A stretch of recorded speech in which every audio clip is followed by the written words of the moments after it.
वजन कैसे बढ़े, या फिर बच्चा पैदा हुआ था तब तो बहुत अच्छा था, अच्छा हष्ट पुष्ट था, अभी वो कमज़ोर हो रहा है, तो मैं क्या करूं। पीडियाट्रिशियंस के पास मैक्सिमम यही प्रॉब्लम्स लेके जाते हैं माँ बाप, और मैं आपको एक छोटी सी टिप दूंगी आज कि बेसिकली क्या क्या करना चाहिए जिससे कि बच्चे का वेट सही रहे। पहली बात तो इस चीज़ का ध्यान रखिए कि अगर आपका बच्चा 6 महीने से छोटा है, सिर्फ दूध पी रहा है, तो 2 से 3 घंटे पे उसको दूध पिलाना जरूरी है। कई बार ऐसा होता है कि बच्चा बहुत देर तक सो जाता है। हाँ, बच्चे को नींद से जगा के नहीं पिलाना चाहिए। अगर आपको लग रहा है थोड़ा सा जगा पा रहे हो, और माँ जनरली अपने आप जब ब्रेस्ट फीड करती है तो बच्चा धीरे धीरे नींद में भी फीडिंग में सकल करने लगता है, तो 2 से 3 घंटा हम लोग मानते हैं कि बच्चे को कुछ पेट में जाना चाहिए। अगर बच्चा बड़ा है, 6 महीने से ऊपर है, तो 2-3 घंटे से आप कुछ सॉलिड खिलाने की कोशिश कर लो। सॉलिड्स में क्या खिलाना है ये मैं एंड में बताऊंगी। फिर आते हैं मसाज। मैंने बोला था मैं मसाज पे एक नया वीडियो बनाऊंगी, बिल्कुल मसाज कैसे करते हैं वो आपको बताऊंगी। बट मसाज के फायदे भी मैंने आपको बताया था कि ब्लड सर्कुलेशन बढ़ता है, बच्चे को अच्छा फील होता है, बच्चा हैप्पी फील करता है, उसके जॉइंट पेन कम होते हैं, बच्चे को जो पेट में गैस वैस बनती है तो आप जब हाथ से मसाज करते हैं तो वो काफ़ी बेटर हो जाता है। तो मसाज से भी बच्चे का वेट गेन में फ़र्क पड़ता है, उसके मसल्स अच्छी होती हैं, उसकी बोन्स पे स्ट्रेंथ आती है। फिर आते हैं विटामिन डी।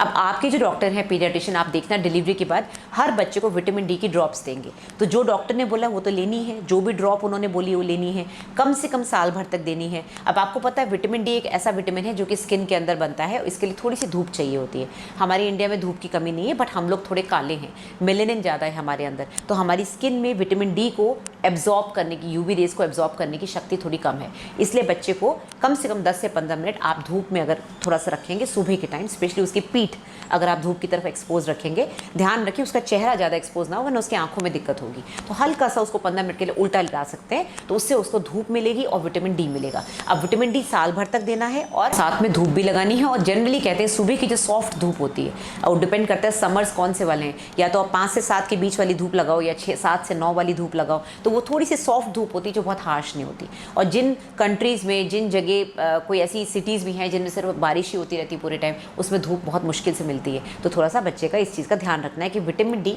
जरूर देना है। अब विटामिन डी के फायदे क्या हैं? विटामिन डी सबसे ज़्यादा तो क्योंकि कैल्शियम एब्जॉर्ब करने में हेल्प करता है, तो आपकी बोन्स यानी कि बच्चे की बोन्स को स्ट्रेंथ देता है। तो बच्चा जब उठ के चलना शुरू करता है 10वें महीने पे, तब तक उसकी बोन्स जो है अच्छी स्ट्रॉन्ग हो जाती है। अगर बोन्स वीक होंगी तो जैसे ही वो अपने पैर के बल खड़ा होगा तो बच्चे के पैर टेढ़े हो जाते हैं, इसको बो शेप्ड लेग्स बोलते हैं, जो इस तरह से शेप हो जाती है, और रिकेट्स और इस तरह की और ऑस्टियोमलेशिया जैसी बीमारियां हो सकती है। तो विटामिन डी बोन्स के लिए बहुत जरूरी है। फिर बच्चों की टीथिंग प्रॉब्लम्स, बच्चे को 6 महीने के आसपास दांत आने शुरू होते हैं, पहले 2 आते हैं, फिर 2 और आते हैं, इस तरह से दांत आते हैं। तो अब दांत भी अगर टाइम से नहीं निकल रहे तो हो सकता है विटामिन डी की प्रॉब्लम हो, तो विटामिन डी दांतों के लिए भी बहुत अच्छा है। बेबी की इम्यूनिटी भी विटामिन डी के ऊपर भी डिपेंडेंट रहती है, तो विटामिन डी बेबी की इम्यूनिटी और बेबी का फिजिकल ग्रोथ सही करने में बहुत हेल्प करता है। तो विटामिन डी को बिल्कुल इग्नोर ना करें, स्पेशली क्योंकि जब आप ब्रेस्ट फीड करती हैं तो दूध के अंदर बाकी तो सब कुछ है, विटामिन डी थोड़ा कम होता है, तो विटामिन डी ऊपर से सप्लीमेंटेशन लेना पड़ता है। बाकी सारी चीज़ें आपको ब्रेस्ट मिल्क में आपके बच्चे को मिल जाती हैं। अगर आपके डॉक्टर ने बोला है कि साल भर के बाद भी आपके बच्चे को विटामिन डी की जरूरत है, तो उसको इग्नोर ना करें, क्योंकि शायद आपके बच्चे की हड्डियां कमजोर हैं, तो उसको कंटिन्यू रखें। ये नहीं कि मैंने बोल दिया, डॉक्टर सोनल ने बोल दिया कि 1 साल के बाद बंद करना है तो बंद कर दिया, ठीक है। दूसरी चीज़, कई बार आपके डॉक्टर आपको ऑलरेडी बच्चे को मल्टीविटामिन दे रहे होते हैं जिसमें विटामिन डी होता है, तो आपको डबल देने की जरूरत नहीं, आप डॉक्टर से कंसल्ट कर लें। विटामिन डी खरीदते समय ध्यान रखें कि एक्सपायरी डेट ना हो। कभी कभी मेडिकल स्टोर में पुरानी दवाइयाँ रखी होती है और जाने अनजाने में कई बार आपको एक्सपायर्ड ड्रग मिल जाती है, तो वो फ़ायदा ही नहीं करेगी। इंपॉर्टेंट चीज़ ये भी है कि जब आप बच्चे के मुंह में ड्रॉप्स डाल रहे हैं, बच्चा ऐसे हिलता रहता है, कई बार ड्रॉप्स बाहर चली जाती है, तो मुंह में जाएंगी ही नहीं, तो फिर बच्चे को फायदा नहीं होगा। तो इन सब चीज़ों का ध्यान रखना है। तो बच्चे के वेट गेन के लिए आपको मैंने बता दिया, दूध कितना पिलाना है, 2-2, 3-3 घंटे से, आपको विटामिन डी देना जरूरी है, आपको मसाज करना जरूरी है। नेक्स्ट पॉइंट क्या है?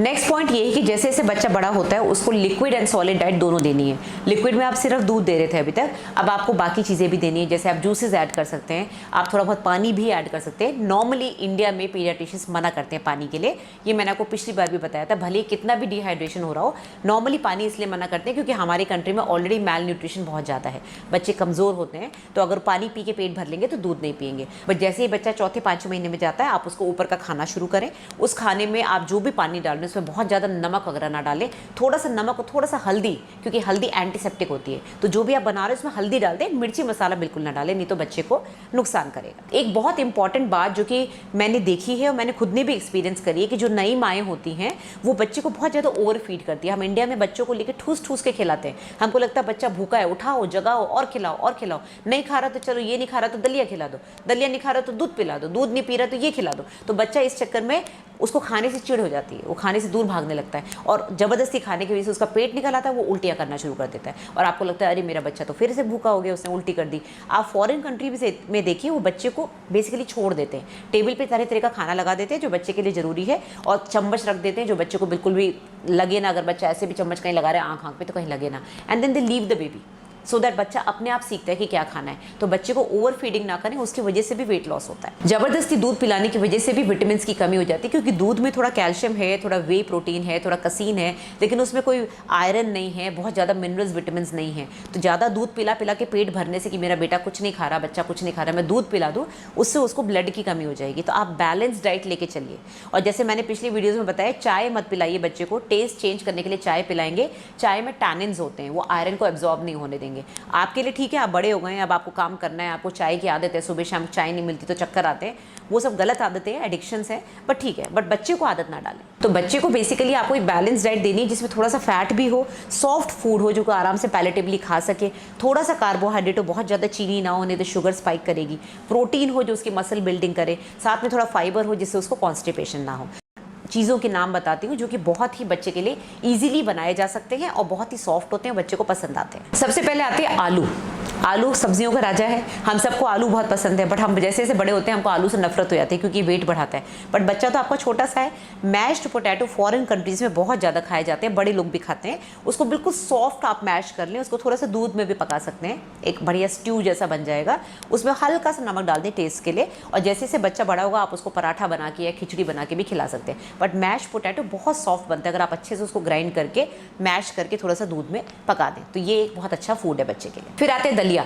जैसे कि मैंने आपको बताया था, डिलीवरी के बाद दलिया या ओट्स खाने से आपको फाइबर भी मिलेगा, आपको आयरन भी मिलेगा, आपका पेट भी भरा रहेगा। वैसे ही बच्चे के लिए दलिया और ओट्स बहुत अच्छा डिश है, उसको अपने हिसाब से आप बना सकते हैं। उसमें मसाला ना डालें, आप उसमें नमक हल्दी डाल सकते हैं और थोड़ा सा सेमी सॉलिड सेमी लिक्विड अगर रखेंगे तो बच्चा इजीली डाइजेस्ट कर पाएगा। फिर आते हैं फ्रूट डाइट। फ्रूट्स जो होते हैं वो बच्चे के लिए हर तरह के फ्रूट्स अच्छे होते हैं। सीजनल फ्रूट्स खिलाएं, जो राइपेंड फ्रूट्स होते हैं, ज़बरदस्ती गर्मियों में सर्दियों में जो दूसरे सीजन के फ्रूट्स होते हैं वो ना खिलाएं। मैश करके खिलाएं। बच्चे के दांत आ गए तो हल्का सा सॉफ्ट उसको बॉईल करके भी खिला सकते हैं। फ्रूट्स में फाइबर होता है, विटामिन मिनरल्स होते हैं, it is very good for baby. Dairy products आपके ऊपर डिपेंड करता है, अगर आप वेजिटेरियन हैं, एग खाते हैं तो आप बच्चे को दे सकते हैं। ज़्यादातर बच्चों को एग से एलर्जी होती है क्योंकि एग का प्रोटीन जो है बहुत से बच्चे डाइजेस्ट नहीं कर पाते, उसकी स्मेल उनको पसंद नहीं आती। बट देन इट डिपेंड्स आप किस फैमिली से हैं, आपको क्या देना है बच्चे को, ठीक है। जैसे मेरे दोनों बच्चे हैं, बेटी जो है इतनी बड़ी हो गई वो अभी तक एग नहीं खाती, उसको स्मेल आती है, जबकि वो हर तरह का नॉनवेज खाती है, और बेटा जो है वो सब कुछ खा लेता है। तो हर बच्चे का अपना अलग अलग टेस्ट पैलेटेबल होता है। Then coming last but not the least, ragi. बहुत से लोग रागी खिलाते हैं। रागी इज़ फिंगर मिलेट, जैसे कि आप फोटो में देख सकते हैं, फिंगर मिलेट है, अफ्रीका में बहुत खाया जाता है, बहुत रिच होता है फाइबर्स में और इसमें बहुत सारा प्रोटीन भी होता है। साथ में इसमें आयरन है, कैल्शियम है, जो कि ऑब्वियसली सुनने में लग रहा है कि सबसे अच्छा मिलेट यही है। और इसको आप आटे के फॉर्म में भी पाउडर बना के रोटी बना सकते हैं, या फिर इसको आप नॉर्मली दलिया की तरह भी खिला सकते हैं। तो बच्चे को वेट गेन होगा क्योंकि इसमें अच्छा प्रोटीन है, फाइबर है, कॉन्स्टिपेशन नहीं होगा, आयरन है तो खून की कमी नहीं होगी, कैल्शियम है तो बोन्स को स्ट्रेंथ मिलेगी, and last but not the least fibre की वजह से एक तो डाइजेशन अच्छा होता है, कॉन्स्टिपेशन नहीं होता है, पेट भरा हुआ रहता है, तो बच्चे को बार बार जबरदस्ती वाली भूख नहीं लगती है। तो आज की वीडियो में हमने क्या सुना कि बच्चे को क्या खिलाना चाहिए, कौन सी हम गलतियां करते हैं वो नहीं करनी चाहिए। इस तरह से अगर आप बैलेंस डाइट देके बच्चे को बढ़ाएंगे और आपको पता रहेगा आप कहाँ गलत जा रहे हैं, तो शायद आपको डॉक्टर के पास जाने की जरूरत भी नहीं पड़ेगी और बच्चे का वेट गेन सही होता रहेगा। तो वीडियो पसंद आए तो लाइक एंड शेयर करिएगा।